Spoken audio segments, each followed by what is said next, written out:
باقی ضرورت ہے کہ قرآن کے ساتھ مولوی کا ہونا ضروری ہے، یعنی کہ جب بھی قرآن پڑھا جائے سمجھا جائے تو سمجھنے کے لیے مولوی کے پاس جایا جائے؟ اصل مقصد ہے قرآن کا سمجھنا۔ اب قرآن ایک علم ہے، اور علم کے بارے میں پوری دنیا کے اندر آج تک یہ چلتا آ رہا ہے کہ علم کا جو ذریعہ ہے وہ تعلیم و تعلم ہے، ورنہ سارے اسکول بند کر دیں، کتابیں تو ہیں یار، کتابیں ہیں نا، تو سارے اسکول بند کر دیں، سارے کالج بند کر دیں، ساری یونیورسٹیاں بند کر دیں، کتابیں چھپی موجود ہیں،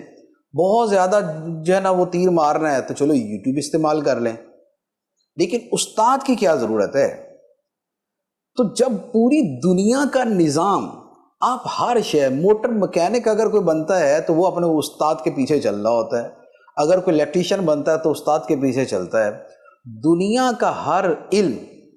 سیکھنے کے لیے انسٹیٹیوٹ ہیں، اور اس میں ٹیچرز ہیں، اور اس میں سکھانے والے ہیں، تو آخر پوری دنیا سے ہٹ کے قرآن ہی ایک ایسی کتاب کیوں ہے کہ اس کے لیے استاد نہیں چاہیے؟ باقی دنیا کی الف ب بھی اگر سیکھ رہی ہو نا تو اس کے لیے استاد ہی چاہیے۔ صحابہ حضور کے دور میں بھی اس طرح تھا کہ جنہوں نے حضور علیہ السلام سے براہ راست قرآن سیکھا، سنا،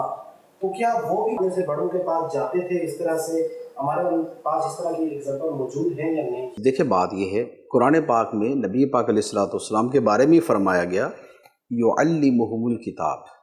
یہ نبی صحابہ کو یہ کتاب سکھاتے ہیں۔ جب صحابہ کو پڑھنا آتا تھا، عربی زبان ان کی اپنی تھی، اور وہ کتاب پڑھ کے خود ہی سارا کچھ سمجھ بھی سکتے تھے، تو پھر ان کو سکھانے کی کیا ضرورت تھی؟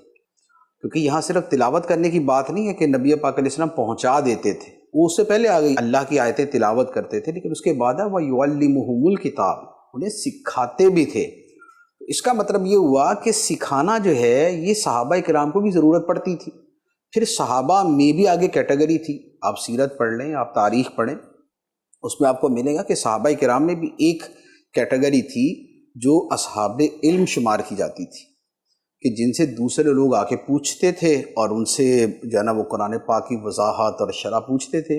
اور اسی طریقے سے بعد والے جو تابعین آئے وہ صحابہ کرام سے پوچھتے رہے۔ تو وہ لوگ جو عربی بولنے والے تھے، عربی پڑھنے والے تھے، عربی جن کی مادری زبان تھی، جن کے اندر عربی رچی بسی تھی، جب وہ سیکھنے کے لیے دوسروں کے محتاج تھے، اور وہ یہ نہیں کہتے تھے کہ بھئی ہماری زبان میں ہے لہٰذا ہم تو پڑھ ہی لیں گے، جب وہ محتاج تھے تو پھر آج کے زمانے میں لوگ کیوں نہیں محتاج ہوں گے کہ جن کو عربی بھی نہیں آتی؟ پھر اگر میں مثالیں دینا شروع کروں، مثالیں بہت ہیں، پھر سمپل سی مثال آپ لے لیں کہ آپ کہتے ہیں جی قرآن پاک سے ہم خود ہی سارا کچھ نکال لیں گے، آپ مجھے پورے قرآن سے صرف نماز نکال دیں، نماز کا طریقہ نکال دیں، 5 نمازیں نکال دیں، ان نمازوں کے اوقات نکال دیں، شروع یہاں سے ہوگی ختم یہاں پر ہوگی، صرف یہ نکال دیں آپ۔ تو نماز شروع کہاں سے ہوگی؟ اللہ اکبر سے، السلام علیکم ورحمۃ اللہ پہ ختم ہوگی۔ آپ پوری زندگی بھی لگا لیں گے نا تو قرآن سے ہی نہیں نکال سکتے،